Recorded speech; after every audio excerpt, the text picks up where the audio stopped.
Mingle versus single. না মানে তুমি আমার গার্লফ্রেন্ডই ভাববাইছো এতদিন, গার্লফ্রেন্ডের চেয়ে বেশি ভাবছোই না আমারে। আরে তুমি তো আমার গার্লফ্রেন্ডই, এর থেকে বেশি আর কি ভাবা যায়? তুমি চাইলে কিন্তু আমারে ওয়াইফও ভাবতে পারতা।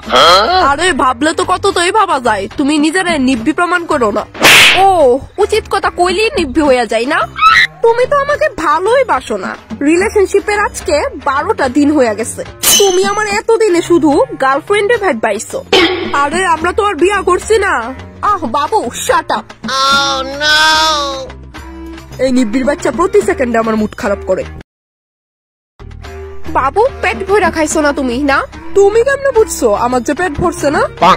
কারণ ভালো করে ডিনার করার পরেও আমার পেটটা কিন্তু ভরে নাই। না মানে তুমি কি জানো না তোমার পেট না ভরলে যে আমারও পেট ভরে না? বাবু তুমি ভালো করে ডিনার করবা তো নাকি? হ্যাঁ বেশি খিদা লাগছিল না তাই আর কি। ও আচ্ছা বাবু অনেক তো কথা হইলো, আমার প্রচন্ড শীত করতেছে, আমার ঘুমাইতে হইব। ঠিক আছে কালকে কথা বলে তো যাইতেছে আমি ব্ল্যাঙ্কেটের নিচে। আমি আইতাম নি।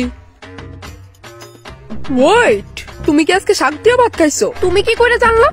ওই তোমার দাঁতের ফল্লাডি। আমার সাথে কথা কইবি না তুই। কাইটা দিল কেরে? আমি তো হাসা কথাই কইছি, যা দেখছি তাও তো কইছি, এর মধ্যে রাগার কি আছে? সত্যি যারা সিঙ্গেল থাকে না তারা শান্তিতে থাকে। এখন আমার শুধু শুধু এই নিব্বিরে মানাইতে লাগবো। ওহ